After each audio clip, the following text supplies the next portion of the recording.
Bonjour à tous, avant le début de la vidéo, je voulais vous sensibiliser à une cause qui me tient particulièrement à cœur, c'est la lutte contre la mucoviscidose. Depuis maintenant 4 ans, la communauté des passionnés de figurines répond présent et nous avons soulevé plus de 84 000 € en 2024. Cette année, nous célébrons les 60 ans de l'association Vaincre la mucoviscidose et allons donc vous solliciter en tentant de vous divertir du 24 au 30 mars sur Twitch avec des émissions en direct. Au programme, des rapports de bataille de Warhammer 40 000, de Age of Sigmar, des battles de peintres. Pour ceux qui savent pas ce que c'est quand deux personnes peignent la même figurine en un temps donné pour avoir le meilleur résultat. On retrouvera aussi des wargamers en slip, ça c'est juste pour montrer qu'on est prêt à tout, même à stream en catégorie hot tub pour la moula. On retrouvera aussi bien évidemment les tant attendues ventes aux enchères du wargame et bien sûr des surprises comme une figurine exclusive en vente pour l'occasion. Alors je lance un appel à tous les peintres qui ont envie de mettre en vente une ou plusieurs pièces pour votre travail, que vous soyez pro ou particulier, à toutes les entreprises qui ont envie de donner de l'argent déductible et gagner en visibilité sur le stream cette semaine-là, contactez-moi à sam@frenchwargamestudio.com. Et enfin, à toutes les personnes qui ont la même passion que moi ou qui ont juste envie de souiller la mucoviscidose ou quelque chose, je vous donne rendez-vous le 24 mars à 20h30 pour ensemble donner une belle image de notre communauté et surtout récolter un max de dons. Alors likez, partagez cette vidéo et ensemble finissons la mucoviscidose. Et salut à tous, je vous retrouve pour cette petite vidéo en direct de Cannes avec le soleil, en direct donc du FICH, du Festival international du jeu de Cannes, édition 2025.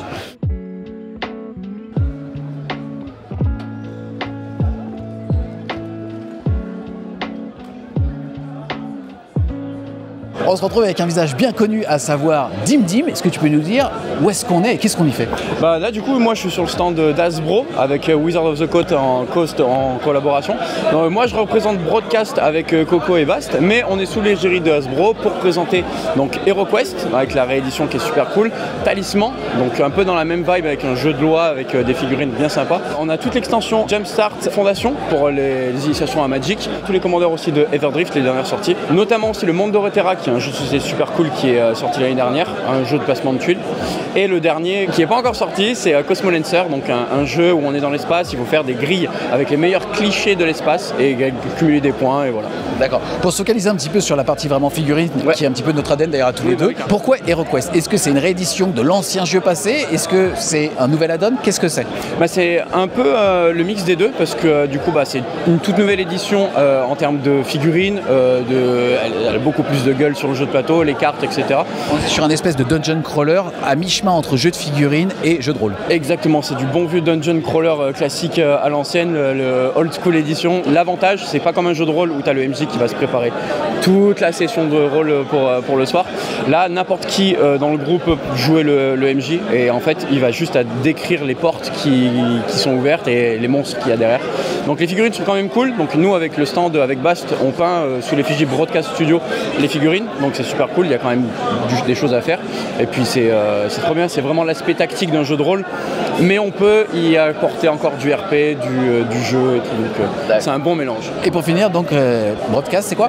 Broadcast, bah, du coup c'est notre chaîne à nous sur YouTube, donc Broadcast sur YouTube. Et on a en plus dernièrement fait Broadcast Studio. Donc on fait des commissions de peinture. Et puis bah, là du coup on fait prestataire aussi pour faire de l'animation peinture sur le stand. Voilà. Écoute, merci beaucoup Dimdim. Bah, merci à toi et puis courage pour la suite. Et on connaît ce t-shirt. Excuse-moi, je trouve que ce t-shirt te va très bien au niveau de ta silhouette. Et en fait, voilà, je voulais juste te dire que tu étais très beau. Eh bah écoutez, merci beaucoup. Et merci à vous de m'avoir fait tomber dans un trou sans fond. Depuis, je suis endetté à vie et tout.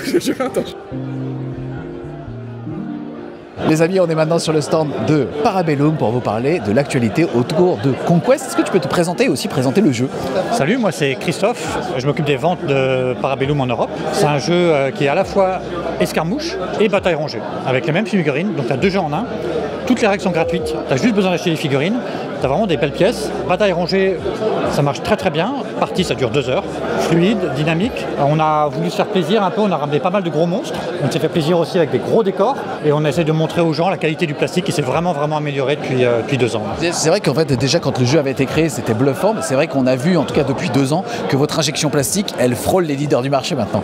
Ouais, avant les gens venaient pour les règles qui sont vraiment super, maintenant les gens viennent aussi pour les figurines, on a de plus en plus de peintres qui viennent prendre nos modèles, donc on est très contents. On présente un peu aussi dans les catalogues la nouvelle faction des démons japonisants. On casse un peu les codes là, c'est une faction où il y a presque que des brutes. Les factions existantes vont devoir interagir avec eux.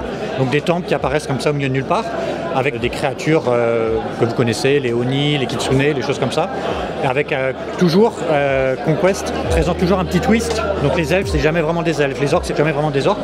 Et là, on a quand même réussi à mettre l'ADN de Conquest au sein de ces figurines. D'accord. Et ça sort quand tout ça? Ça va sortir le mois prochain avec la moitié de la gamme déjà qui apparaît. Il y a des monstres qui vont venir aussi, donc la gamme elle est très riche, les visuels sont vraiment super. Bah écoute, merci beaucoup en tout cas. Je t'en prie. Les amis, au Fige, on va pas faire que de la figurine, puisque là, on voit un visage, en tout cas, que nous, on connaît très bien en interne chez French Wargame Studio. C'est Anthony de Torek, qui fournit French Wargame Studio, notamment en tapis de jeu. Est-ce que tu peux nous dire ce que tu es venu présenter au Fige cette année? Ouais, bien sûr. En fait, cette année, on est venu présenter du tapis de jeu de société et du tapis de Wargame. Mais pas que. Cette année, on a ramené aussi des posters en alu. C'est quoi alors ces posters en alu? On voit que déjà de l'extérieur, ça a l'air ultra quali, ça a l'air vraiment très brillant, très joli en termes de DPI. Tu peux nous en parler un petit peu? Ouais, en fait, c'est des posters qu'on va venir imprimer, sublimer avec nos machines.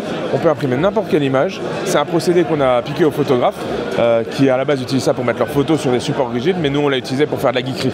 D'accord. Tu peux nous en parler un petit peu plus? Il y a quoi comme format? Je vois qu'il y a un triptyque de fond de compte qui est juste magnifique et aussi plein d'univers et aussi des trucs un peu customisés. C'est quoi la cible? En fait, voilà, la cible c'est vraiment de pouvoir proposer aux clients l'image qu'ils le souhaitent. La cible, c'est voilà, tout notre univers, le médiéval fantastique, jusqu'à la photo de famille en réalité. On peut faire du futuriste, c'est vraiment n'importe quoi. Je vois aussi que pour rester un petit peu dans la customisation, vous avez habillé votre stand avec énormément de machines. Qu'est-ce que c'est? Ouais, en fait, on a ramené nos machines pour fabriquer sur place. Donc on a notre imprimante et notre presse à chaud qui permet de produire ici. Donc on produit des tapis de jeu et les cadres en alu directement sur place. Mais également la gravure laser. D'accord, écoutez, en tout cas, il y a un petit code FWS dans la boutique de Torek, mais ça fait vachement plaisir de vous voir ici. Ouais, super, à bientôt. On se retrouve maintenant sur le stand de Arcada Studio en compagnie de Steven. Est-ce que tu peux te présenter et aussi parler de ce que vous montrez aujourd'hui au Fige? Tout à fait, donc moi je suis Steven, je suis responsable technique de l'entreprise. Je vais être responsable de toute la partie en fait, qui concerne les applications mobiles. C'est moi qui vais m'occuper de ça avec l'équipe de développement. Là sur le Fige, on présente Spark Riders 3000. C'est notre jeu coop dans l'espace de 1 à 4 joueurs, à peu près 1 heure de partie. Le but du jeu c'est de sauver l'humanité en livrant un colis à travers l'espace. C'est pas une petite chose. Et c'est pas une petite chose. Tout ça en compagnie de Iris qui est représentée par l'application mobile. Iris va nous narrer l'histoire, nous guider et c'est elle qui va nous faire rencontrer des personnages doublés par des acteurs professionnels. On présente aussi l'extension de Spark Riders 3000 qui est Galactic Modules qui va nous permettre d'améliorer notre vaisseau.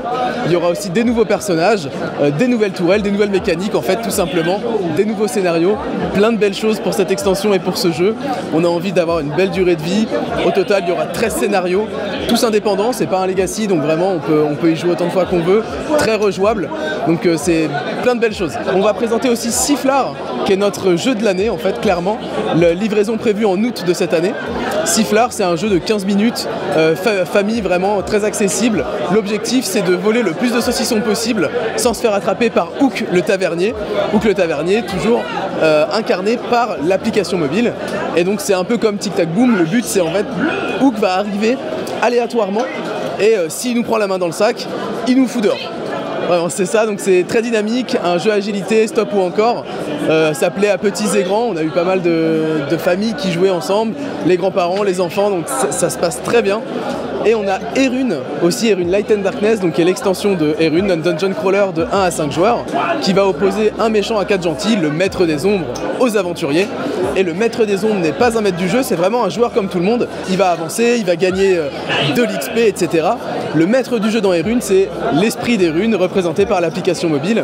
Et l'esprit des runes va nous narrer l'histoire, elle va aussi donc nous faire rencontrer des personnages doublés par des acteurs professionnels. Et donc Erune, c'est une demi-heure par joueur de partie, donc c'est aussi un jeu, donc un dungeon crawler. Mais écoute, en tout cas, plein de belles choses comme tu l'as dit. Un grand merci donc à toi et en tout cas un bel avenir pour Arcada Studio. Merci beaucoup, merci à toi d'être passé.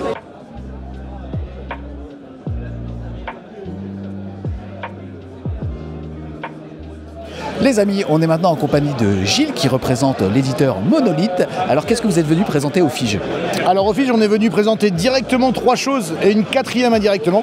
On est venu présenter Reichbuster Reloaded, qui est la version refaite du Reichbuster qui existait chez Mythic Games, pour lequel on a pris en compte tous les retours des joueurs pour couper ce qui n'allait pas et le modifier. Et donc on est sur un coopératif d'1 heure à peu près, avec des missions qui vont suivre une phase d'infiltration, suivie d'une alarme qui risque de se déclencher, et après d'énormément de nazis qui vont arriver, qu'on va devoir malheureusement anéantir, ou fort heureusement. Pour ceux qui ne connaissent pas l'univers, c'est inspiré un petit peu de Inglourious Basterds. Tout à fait. Vraiment, ça tire dans tous les sens. C'est Inglourious Basterds avec ce qu'on appelle de la weird science, c'est-à-dire les nazis ont trouvé une technologie occulte un peu bizarre qui les renforce davantage. Et donc, effectivement, la guerre est sur le point de basculer et c'est aux Reichsbusters de régler le problème. Ensuite, on a Champions of Rokugan, qui est un coopératif qui a lieu dans l'univers de Légende des 5 Anneaux, qui était un grand TCG dans le temps et également un jeu de rôle, qui est une sorte de mélange entre un Japon mythologique avec quelques doses d'Europe à l'intérieur, et dans lequel on va jouer des membres des différents clans qui vont devoir essayer de sauver le royaume et trouver l'ennemi intérieur, en sachant que chaque clan va essayer de tirer son épingle du jeu. Donc c'est coopératif, mais il y a quand même un vainqueur qui va faire quelques petits coups de pute dans la partie pour gagner. Et donc là on est vraiment sur des scénarios qui vont aller de l'investigation jusqu'à vraiment des batailles contre des démons ou autres. Et on a Berserk, qui est le jeu tiré du manga iconique de Miura, pour la première fois et dans le monde et en France. Et donc le jeu reprend toutes les aventures de Guts et de la bande, principalement sur l'arc du Faucon, pour ceux qui connaissent, et également on va évoquer l'ère des châtiments. Et donc on va suivre toute cette bande sur une période très trouble et sombre, et le jeu reprend vraiment complètement l'univers de Miura. Je veux dire, ce sera toutes les illustrations de Berserk qui seront à l'intérieur. Ok, donc là sur ces 3 jeux, lesquels sont déjà au catalogue, lesquels sont des projets futurs? Alors tous les jeux qu'on présente ici sont des jeux qui vont être en financement cette année. Reichsbusters, ça va être le 2 avril. Champions of Rokugan, on va être sur fin mai, début juin. Et Berserk, on va être sur fin septembre, début octobre. Et donc ils seront tous sur la plateforme GameFound et disponibles ensuite sur notre boutique en ligne à peu près 1 an après à la livraison, puisque chez Monolith maintenant, on lance les projets que quand le développement est fini. Suite à pas mal de déboires, oui, voilà, on fait patte blanche autant que possible, puisque bah, voilà, les gens nous font confiance, il faut que nous on leur rende autant qu'on peut. Et donc je disais, il y a un 4e projet plus indirect qui est Ragnarok, donc qui est le jeu d'escarmouche dans l'univers Darklash et qui est fait par le studio Rakam qu'on chapeaute et qui travaille avec nous. On a pu interviewer tout à l'heure, en tout cas des beaux projets. Hein. Ouais, bah il y a de quoi. Bah, Darklash c'est un univers très cher. Moi c'est beaucoup. J'ai commencé avec Warhammer puis Darklash, donc on est très heureux d'avoir récupéré toute cette licence et de tout redévelopper. Cadwallon, hybride, on a pas mal de projets aussi pour l'année prochaine. Donc on prend notre temps pour faire les choses bien. D'accord. Et alors ton retour sur l'ambiance, est-ce que les gens qui découvrent? Excellent. Okay. Donc les 2 jours d'avant c'était les jours presse, donc c'était un peu plus calme. Mais alors là depuis ce matin, comme on dit chez nous en jargon, on se fait défoncer. C'est blindé de monde, c'est génial. Et ils sont très contents, donc c'est parfait. D'accord. Moi c'est plutôt au niveau de Berserk, parce que je trouve que c'est ultra intéressant d'avoir cette licence qui serait couverte par un jeu. C'est quoi le retour des gens? Le retour pour l'instant excellent. On a beaucoup de fans, mais même de gens qui connaissent pas et qui ont beaucoup adoré le système de jeu, qui est très rapide à prendre en main, il s'explique en 2-3 minutes. Et par contre, il est très riche d'interaction et tu dois vraiment réfléchir à ce que tu vas faire avec ton deck pour bien choisir tes combos et tes actions. Non, on a vraiment que des bons retours pour l'instant. On plane un peu. D'accord, mais écoute, tant mieux, et on peut vous souhaiter que justement de bonnes choses pour ces 3 futurs projets. Bah oui, pareillement. On se retrouve les Wargamers sur le stand de Rakam en compagnie de... Moi je suis François, président de la société Rakam. Rakam, ça doit parler à énormément de personnes de la communauté. Il faut savoir que le jeu s'était arrêté, donc le jeu Confrontation s'était arrêté en 2010. Il avait été repris justement en 2018 par un autre projet. Malheureusement celui-ci n'avait pas abouti, on n'est pas là spécifiquement pour en parler. Il faut savoir que la licence a été officiellement reprise par Monolith. Et est-ce que tu peux nous parler donc de ton intervention suite à cette reprise? Alors suite à cette reprise, nous sommes présentés auprès de Monolith pour présenter un projet de jeu de figurines. Et justement Monolith, son domaine d'expertise, c'est le jeu de plateau avec figurines et le jeu de rôle. Et ils ont été séduits par notre projet pour développer donc un jeu de figurines dans l'univers Darklash. Donc jeu de figurines qui va s'appeler donc Ragnarok, le jeu d'escarmouche. D'accord. Et où est-ce que vous allez partir alors pour ce projet? Déjà au niveau de l'univers, et après quand est-ce que ça sera disponible, et ainsi de suite. Mais déjà au niveau du lore, où est-ce que vous repartez?